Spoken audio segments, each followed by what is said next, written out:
আওয়ামী পেশিবাদীদের যারা বাংলাদেশ রাষ্ট্রের প্রতিষ্ঠান বিরোধী, জনগণ বিরোধী, আলেম বিরোধী, নারী বিরোধী, তাদের কাউকে আর এইভাবে নির্বাচনে অংশগ্রহণ করতে দেওয়া হবে না, হবে না, হবে না।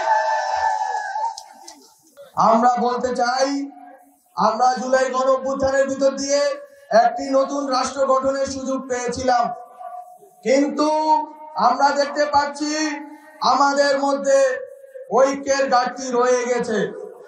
আমরা এখনো বুঝতে পারিনি আওয়ামী ফ্যাসিজম শুধুমাত্র রাজনৈতিকভাবে পরাজিত হয়নি, হয়ে তারা নিঃশেষিত হয়ে যায়নি, বরং দিল্লির কোলে আশ্রয় নিয়ে তারা পোষ করছে, তারা আবারও চোবাল মারার চেষ্টা করছে।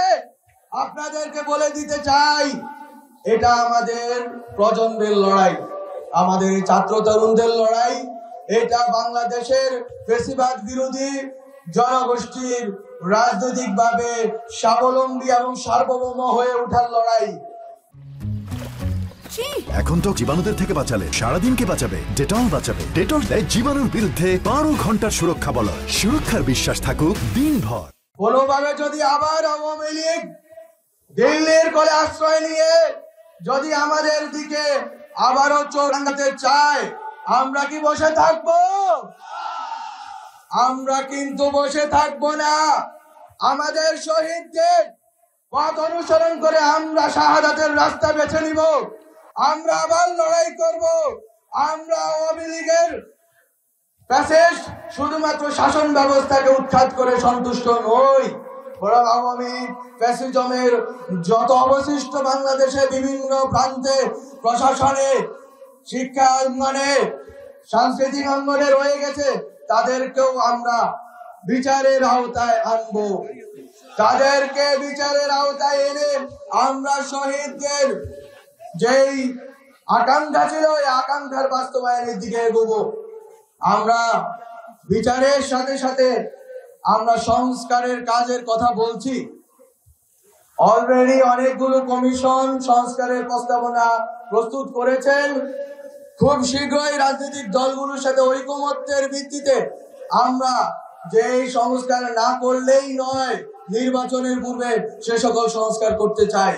এবং এই সংস্কারগুলো মুখের বুলি নয়, বরং শেখ হাসিনা যে প্রতিষ্ঠানগুলো ধ্বংস করে দিয়েছেন, যে প্রতিষ্ঠানগুলো ধ্বংস করার কারণে আমাদের মা বোনা গুম দর্শনের শিকার হয়েছেন, বাচ্চারা গুমের শিকার হয়েছে, আমাদের বিএনপি জামাত থেকে শুরু করে বিভিন্ন রাজনৈতিক দলের নেতৃবৃন্দ আক্রমণের শিকার হয়েছেন, আহত হয়েছেন, পঙ্গু হয়েছেন, জেলবন্দী হয়েছেন।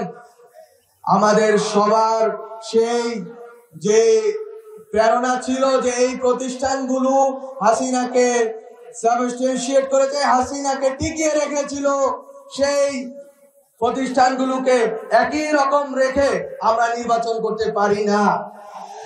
আমাদের নির্বাচন করার আগে অবশ্যই হাসিনার এই প্রতিষ্ঠানে হাসিনার যে দালালরা আছে, ফ্যাসিবাদের যে দালালরা আছে, তাদেরকে উৎখাত করে এবং খুনিদের বিচার করে আমাদেরকে নির্বাচনের দিকে এগোতে হবে।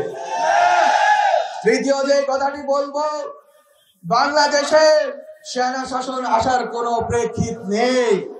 আমরা এবার কারো মদদে, কোন রাষ্ট্রের মদদে হাসিনাকে উৎখাত করিনি। আমরা জনগণ, ছাত্র জনতা রক্ত দিয়ে হাসিনাকে উৎখাত করেছি। আমাদের কারো দাবেদারি করার আর দরকার নেই। আমরা হাসিনার দাবেদারি করার যেই প্রক্রিয়া, সেটাকে নস্যাৎ করে দিয়ে নিজেদের রক্তের বিনিময়ে স্বাধীনতা এনেছি। ফলত আমরা কারো কাছে আর মাথা নত করবো না। আমরা ৩রা আগস্টেই বলেছিলাম 111 চাই না।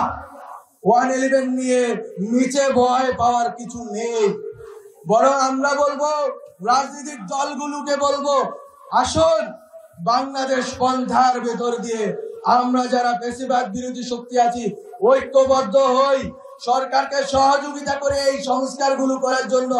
এই প্রতিষ্ঠানগুলো যদি সংস্কারকৃত হয় তাহলে উপকৃত হবে বাংলাদেশের জনগণ। তাহলে উপকৃত হবে বৈষম্যের শিকার জনগণ। আপনারা যদি আপনাদের সদিচ্ছা থাকলে আপনারা এই সরকারকে সর্বতোক্রমে সহযোগিতা করবেন এবং এই সংস্কারের কার্যক্রম শেষ হওয়া পর আমরা একটি সুষ্ঠু গণতান্ত্রিক নির্বাচনের মাধ্যমে ক্ষমতা হস্তান্তরের দিকে এগোবো। এবং সেই ক্ষেত্রে আবারও ব্যক্ত করতে চাই, আমি একটু আগে হাজীগঞ্জে বলে এসেছি, আওয়ামী পেশিবাদীদের যারা বাংলাদেশ রাষ্ট্রের প্রতিষ্ঠান বিরোধী, জনগণ বিরোধী, আলেম বিরোধী, নারী বিরোধী, তাদের কাউকে আর এইভাবে নির্বাচনে অংশগ্রহণ করতে দেওয়া হবে না, হবে না, হবে না।